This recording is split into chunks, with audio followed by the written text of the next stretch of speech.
Hi Rohit, Hi, Priya. welcome to Training Diary Show. It's been, an amazing way to do a podcast. I would love to, share my insights today. Yeah, Thanks a lot for the look invitation. forward to have an amazing conversation with you today.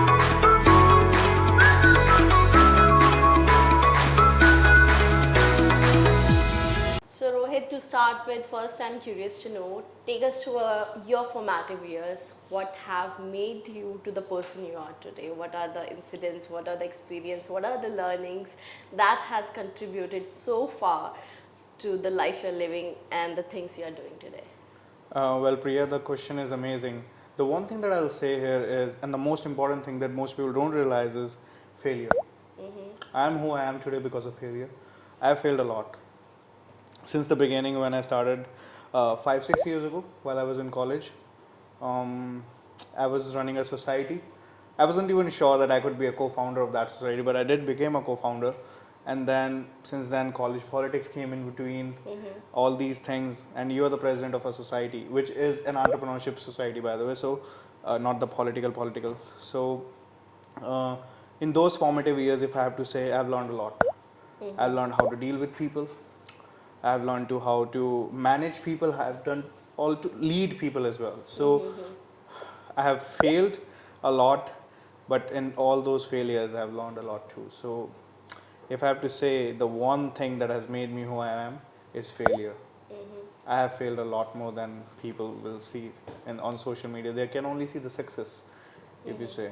But yeah, that's You are doing amazing at such a young age, right? I have seen lots of my teens still struggling on the phase where they're just discovering what they really want to do, or they want to switch or something like that. So, what do you think? What's lacking in? Of course, I'm not just comparing the life of yours to other people, but what do you think? What is that one thing that is lacking in them, and how they can literally pace it up with the people who are literally finding the solution to this? I'll say patience. I'll say dedication that is lacking. The world of social media has made people's attention span go down like this, and they are in the weight of quick dopamine fix. When you are waiting for that quick dopamine fix, what you want is quick things to happen, and the world doesn't do that for you. If you want to be successful in any area, the one thing that you have to understand is there's no quick fix. You have to work your way up. If I am today running a great business, I started with signing my first client, but before that I started it while learning one skill. So that's the one thing that I'll say is patience. Patience is the one thing that's lacking, and I can tell you a story here about patience. 6 months it took me to sign my first client. In 6 months, people quit. They change their jobs. They get burnt out, and they quit. True. So if you are into any business, school, college, 16-year-old, 18-year-old, 23-year-old, whatever age you are, just be patient with the process. Learn the skills that you want to learn, and don't wait for a quick fix. Work your way up. You're not going to be a millionaire on the first day. You'll be first be making 100 rupees, and then you can work your way up. So be patient about the process. This one thing I've learned from MS Dhoni: learn the process. Don't worry about the outcome. So kind of helps. So yeah. Talking about the process, because I guess you started initially as a freelancer, Yep. right? Where you started providing digital services. That was the time where this was a very new boom to the India, right? Now there is another army of freelancers, social media marketers. I think this is going to be a very technical question for them. But what do you think? What can be the more practical process? Because I have seen your work, you have been constantly working and scaling up. So, how these people can literally scale? So, what are the three things they should do? The three things, right? Three things. The first thing that they should do immediately as a freelancer is, there's a competition out there. There are people out there who are doing better than you. Try to see people who are better than you, learn what their process is, and then start doing something. Because what happens is, when you don't learn from people who are ahead of you, who are better than you right now, because you just started out, right? They just Right. started out.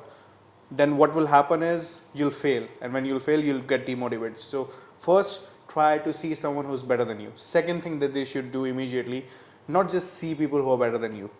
Get mentors. Honestly, like getting mentors is the fastest way for you to become successful in any profession. You're an anchor, right? You're a host. You love to talk to people. Right. You must have learned it from somewhere, right? You must have went on YouTube, saw that good clip, kind of get inspired and thought, okay, I could be this person who I am today. I can interview great people. That was your goal, right? You looked up to someone. That's the same thing I want to tell to all the freelancers out there. And the third most important thing is, there are a lot of things, by the way, but the only thing that I'll share here is um, have a why. Like have a why you're doing that. You are into freelancing, but why you are into freelancing? Why you want to do that? Just imagine that. So my goal was to, like, I'm a materialistic guy. I told that in the event as well. So I like getting cars. I like to live at a good place. So that was my goal. I like to go on vacations every single month. So that was my goal, and I did it for that. So you must have a why stronger than you, bigger than you, and better than you. So that's one thing. These are the three things that will help you.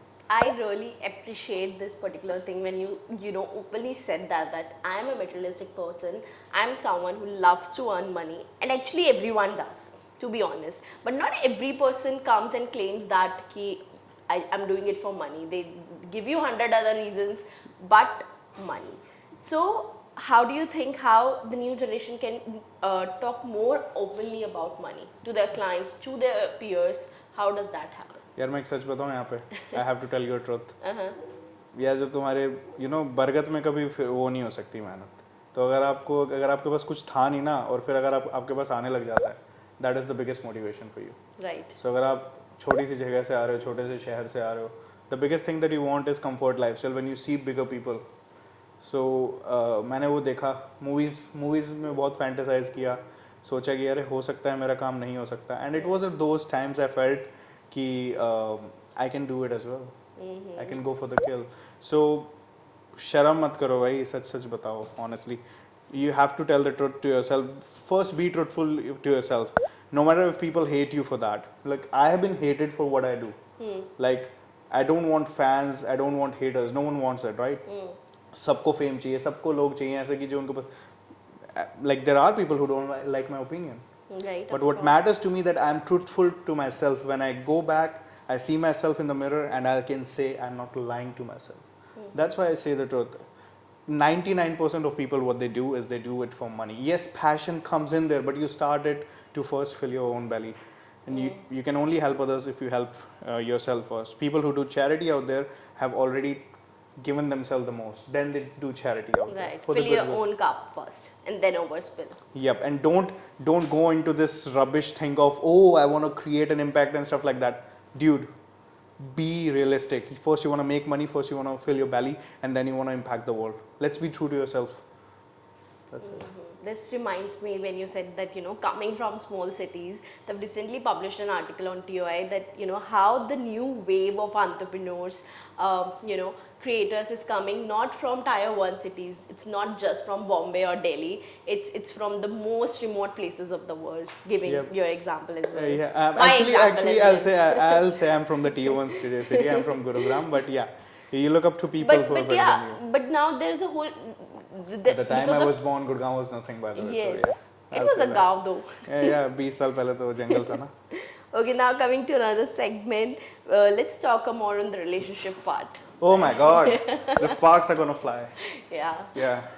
So what do you think that when you are creating businesses, when you're creating, work, so how much your personal relationship impacted in terms of your friends, your girlfriend, how they have influenced to the ladder you're leading or the work you're doing? How does that impact?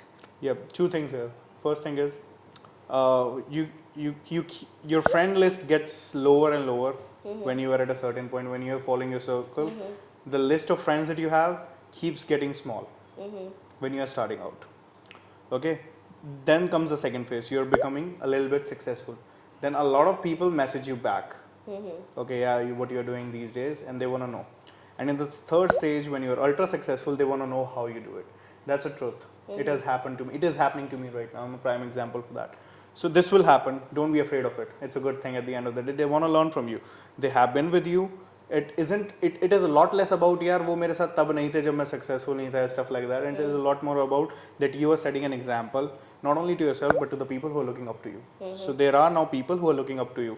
Doesn't matter if it's not in millions, but there are thousands of people who are looking up to you. The second thing I'll say is you have to manage that.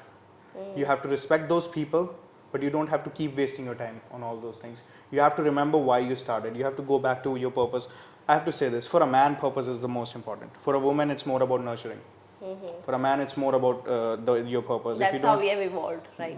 Like that's the world that we live in. I cannot without mother, there's no family. It just speaks volumes of why nurturing is important for kids. So the same goes for man. Like mainly they pay the bills. I have to be honest here. So they have to do purpose, and we are designed, like since our childhood, we are designed to just go out and do something. No one's going to do it for you. You have to do it for yourself. So you have to maintain that balance and come back to the thing. Okay, I've got to do it. I got to fulfill the purpose I have to fulfill. Coming to the second thing, the girlfriend aspect. What my girlfriend did for me, my ex-girlfriend did for me, she made me realize the importance of you need a girl as well. You need a girl. You need those experiences in your life just to become better. So when you have that with you, your motivation level extends 10x if you have a good girl by your side. So that happened with me, but it was amazing. It is all good while it lasts, but again, whatever happens, breakup happens, it doesn't happen, doesn't matter. You have to stick to your task, you have to follow your purpose. You feel bad, what are you going to do? You feel bad, you are heartbroken, what are you going to do? Yep. Nothing. No one cares, bro. No one cares.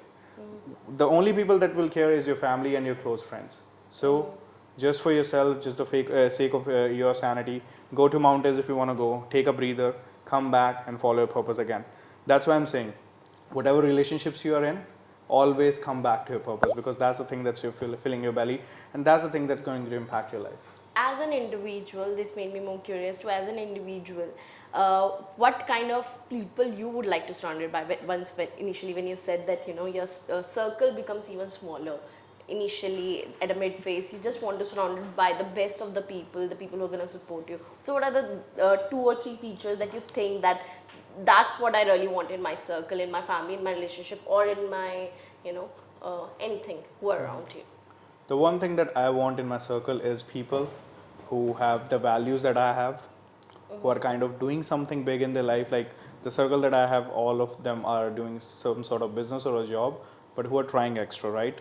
They're not people who just who want to chill every day. Honestly, I don't want to surround myself with people who chill every day. I want to surround myself with people who maintains that balance. Also, I have to say this, I don't like being around a lot of people. I like 2-3 people, that's it for me. I'm going to enjoy. That's all. I don't like big groups chilling and stuff like that. I've done that, 18, 19-year-old. All what happens is there's jealousy, there's stuff like that comes in between when there's 7-8 people group. So I kind of avoid it. Again, I can do it again, but it is something I don't do it often now. So I associate myself with people who are better than me. So there's a rule that I've created, 33%, 33%, 33%. The first 33% part of my day, I always try to give it to the people who are elder to me. The second, who are younger to me. The third, who are at my age, my colleagues. ये simple सी बात है यार, तुम्हारे साथ वाले तुम्हें उतना ही guide कर सकते हैं, उनको भी उतना ही पता है जितना तुम्हें पता है. कोशिश करो अपने से बड़ों के साथ रहने की when you are teenager, because they'll teach you things that your age people don't want to confront. Right. This is a big thing. They'll teach you things that the young age, your age people don't want to confront, क्योंकि वो डरते हैं. If someone tells that this is wrong, तो अपना time waste कर रहा है. So yeah, enjoy life, but be serious about your future. That's what matters. What is the most unconventional thing as a businessman, as an individual, as Rohit Soni you have done? Most unconventional thing. ये cut हो जाएगा scene? ये cut हो जाएगा scene? No. Cut कर देना please. कि दुनिया में क्या कहते हैं कुछ बड़ा करने का, so that's what I can do. But it's not, मैंने कभी सोचा नहीं इसके बारे में. But हाँ, अगर कुछ तो ऐसा करेंगे शैतानी वाली चीज़ भी. So I like that. If you could swap lives with a famous person for a day, who it would be? Shahrukh Khan. Shahrukh Khan and Valentino Rossi. Okay. 2 reasons. Shahrukh Khan, to understand what fame looks like Uh-huh. for someone who is nothing to everything. Yeah. For Valentino Rossi to understand what someone can do even at the age of 40. As in 40 is a really like old age for people who are riding motorcycles. Right. So what it looks like feels like to be Valentino Rossi. Adventure and fame. Yep. What's the quickest talent you have, or very, I should not say unconventional, but again, weakest talent or skill you possess that not many people have? Not many people have is I'm pretty much athletic, if I have to say. I'm a singer too. So I believe these are two things that most people don't even know. I am pretty athletic. वो तो मेरे दोस्तों को Intersection of both, actually. हाँ. So I'm a great singer, by the way. Yeah, I know how to sing. So a guitar, I know how to. You can play a guitar. We'll play this after the session. For sure. If you were a character in a fantasy novel or in a movie, what kind of creature or being you would be? Oh my God, I would be. I have to think about it. Character. I'll be Kabir Khan from Chak De India. Okay. The reason is simple. When you're knocked down, when no one believes in you, you get back up and you prove your worth back to your country. So that's kind of excites me, right? If you are into that down place and you go back up, and if you see the movie Rocky came back from nothing to everything. So yeah. I kind of like those.